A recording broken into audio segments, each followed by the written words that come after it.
One of the biggest challenges of being an artist is getting time. So I hear this from artists all the time. I just don't have time to do my creative work, to write songs, to do paintings, to do sketches, to scratch my ass. I don't have time for any of it.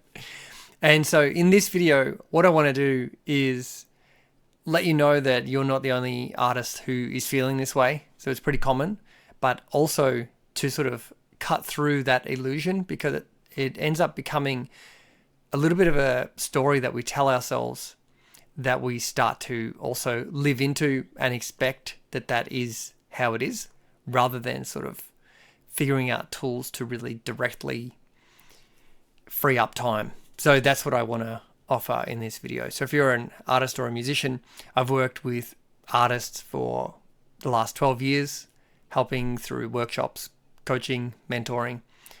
And I am a musician. I've been playing music for 25 years and it's my full-time gig.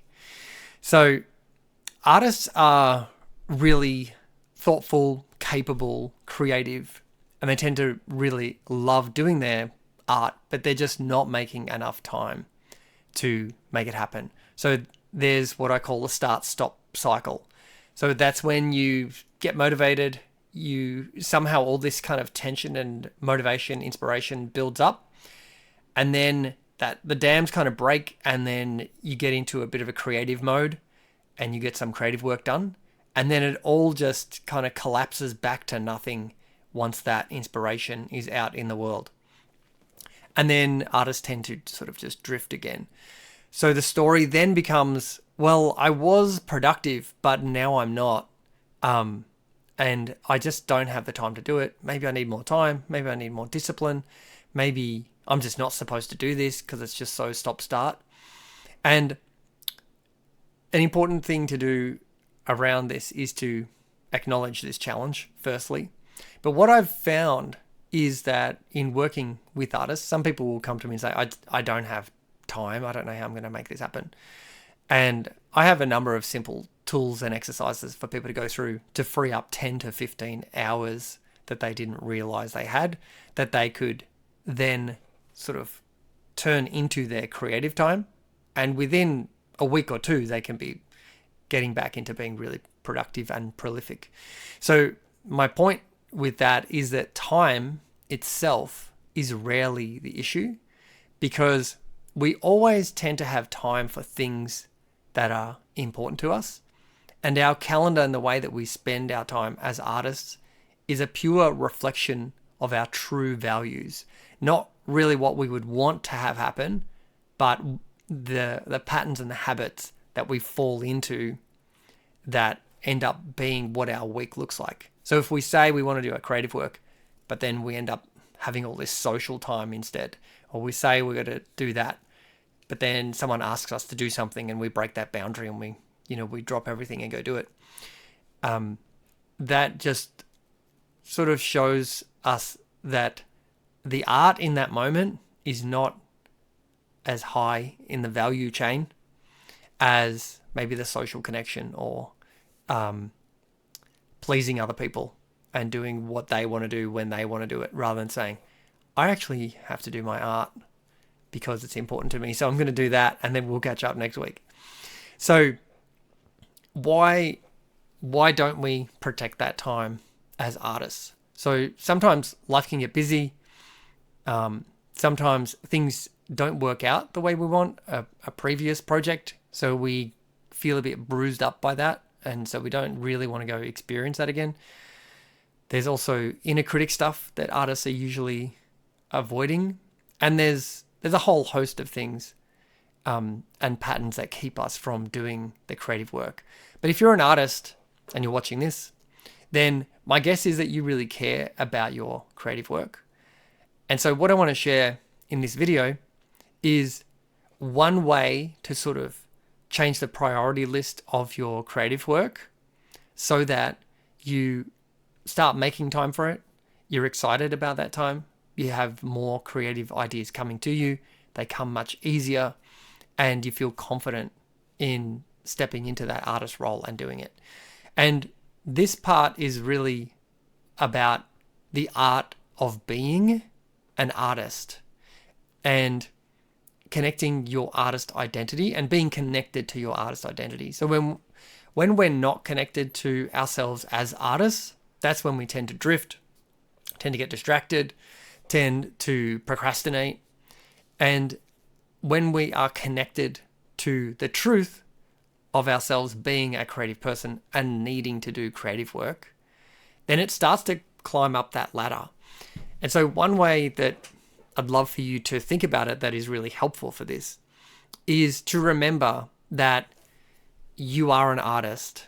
If you're watching this, then you didn't choose to be an artist. It's not something that you chose.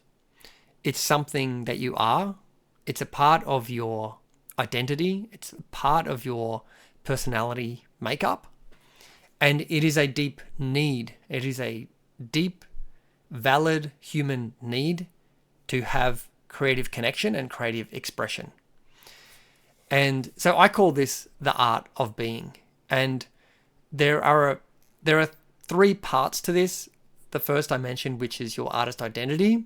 This is about returning to that true inner belief that maybe you had at some point, you were connected to it, where you think to yourself, I am an artist. You have that belief. I am an artist. I love to create. I'm a creative person. And connecting to that artist truth. The second part, once you connect to it, is to fully embrace it and build an empowering story around it. So if I tell you a really quick story, I lost the thread of feeling like an artist many times. So as a teenager, I was always doing creative stuff. And then when I finished high school, it all just kind of disappeared. And then about a year later, I just felt really depressed and untethered and unconnected to myself. And I wasn't playing any music. And then I happened to be somewhere where there was a guitar, and I picked up the guitar and I started playing and I wrote a song. And this feeling of connection just rushed back into my body and I felt alive again. I was like, oh my God, this is what I've been missing actually, is this consistent connection to myself through music. And then a little bit of time passed and I forgot that again.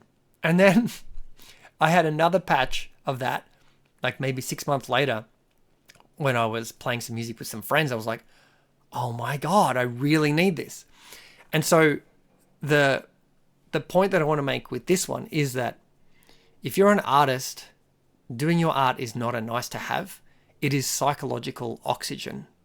You absolutely need it. It's as important to you as an artist as breathing. So the second part of embracing it is to actually fully acknowledge that you're a creative person, fully embrace it, and fully welcome it as your way of being, and accepting that it's a deep need that you have, just like breathing, sleeping, eating, hydrating, exercise. For the artist to be fully healthy and fulfilled, we have to be taking consistent creative action. So that's the second part. And then the third part I'll share is artist action. So once we connect to all of that, then we just want to set up a very simple daily practice where you're connecting with your art. And you can start with as little as 1 minute a day, because it's really the consistency, not the amount that you're doing it. And that could literally be just doing a sketch or picking up the guitar for a minute or playing a song that you like playing, whatever it might be. And what this does is it starts to reinforce and reconnect you to actually being an artist, which is why I call it the art of being. It's not just the art of doing or the art of trying to do it. It's showing up and doing it. So those 3 things will connect you to being an artist again. So what most artists feel is this frustration that they're not doing it, that they're not quite where they want to be, and there's this gap essentially of the idea of who they are as an artist in their head and then who they are in real life. So if you take one thing from this video, and I hope it's been helpful, that you don't need to overhaul your entire life to do this. You just need to begin here and reconnect to the truth of your need to be an artist. And if you got value out of this and this was helpful, this is one of the shifts of 5 shifts that are within a masterclass that I recently recorded to help artists get more time, space, connection with their artwork and to actually finish some creative work. So if you like this, check out the link in the description below this video. It's totally free masterclass. It goes for about half an hour, and I go through the 5 shifts that you need to make to reconnect to your art and have the most prolific 90 days potentially that you've ever had in your life. So I hope that's helpful, and thanks for checking this out. Do all the things, like it, subscribe to it, leave me a comment, leave me a question, and I'd be happy to help. So peace out. Have an awesome day. Remember that your art matters. So go and create. I'm Mio. See you next time.